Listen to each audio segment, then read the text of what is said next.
என் மகவத்த மாணிக்கவே எந்திரி ராசா. கனவா? கனவுல பாட்டா? பாட்டுல யாரு? திரிசாவா? எப்படி தாத்தா கண்டுபிடிச்ச? 40 வருஷத்துக்கு முன்னாடி இப்படித்தான் குப்புறப்படுத்திக்கிட்டு பத்மினி நினைச்சு பாலா போனோம்டா நானு. இந்த திரிசாவெல்லாம் உனக்கு கிட்டுமா ஒட்டுமா? தாத்தா உன் பர்சனாலிட்டிக்கு என் பர்சனாலிட்டிக்கு நிறைய டிஃபரன்ஸ் இருக்கு. வெட்டி பயலா வெறும் பயலா போய் திரிசாவை பொண்ணு பார்க்க மாட்டேன். கெட்டி பயலா சுட்டி பயலா தான் போய் பொண்ணு கேட்க போறேன். கேட்கறியா? அர்னால்டு மாதிரி உடம்ப தேத்திக்கிட்டு இந்த அழகுக்கு மேல இன்னொரு அழகை மெருகு ஏத்திக்கிட்டு சினிமாவில் ஒரு பெரிய நடிகனாகி அதுக்கப்புறம் திரிசாவை ஜோடியாக்க போறேன். அண்டங்காக்கா குயில் மேல ஆசைப்படலாம், மயில் மேல ஆசைப்படலாமாப்பா?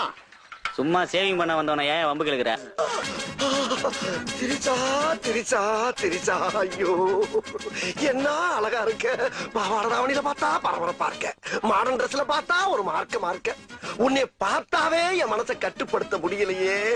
உன்னை பார்த்த உடனே நான் ஒரு கட்டுக்கடங்காத காளையா மாறிடுறேனே, அது எப்படின்னு எனக்கு தெரியலையே. உன்னை கல்யாணம் பண்ணாம அந்த ஊரை விட்டு நான் போக மாட்டேன். பாஸ், உங்க முகத்துல 3 எம்ஜிஆர், 6 சிவாஜி, 9 ரஜினிகாந்த், 12 கமலஹாசன் தெரியுறாங்க. இத்தனை பேரா தெரியுறாங்க? உங்க முகம் அந்த மாதிரிங்க. உங்களை நடிகனாக்க வேண்டியது என் பொறுப்பு. அப்புறம் ஒரு முக்கியமான விஷயம்டா, திரிசாவை எனக்கு எப்படியாச்சும் கல்யாணம் பண்ணி வச்சா. ரொம்ப நல்லபடியா இருக்கா? சரி, நோ ப்ராப்ளம், அதெல்லாம் ஈஸியா முடிச்சிடலாம். ஏன்னா பேசிக்கிறோம், மோரத்தை கட்டுறேன். முதல்ல இந்த 3 மோதிரத்தை கொடுப்போம். 3மா? பட்டுன்னு வந்துச்சுன்னா சட்டுன்னு கூட்டு வந்துடுறேன்.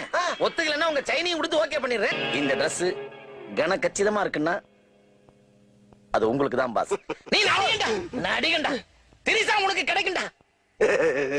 Pass, I want to emotion please. உங்களுக்கு அக்கா பொண்ணு இருக்கா? அது எக்கச்சக்கமா இருக்காளுங்க, ஆனா பூரா டம்மி பீஸ் ஆச்சு. அதையும் கேக்குற? தேவதை மாதிரி செவன்னு திவ்யான்னு ஒரு பொண்ணு உங்களுக்காகவே காத்துட்டு இருக்கா.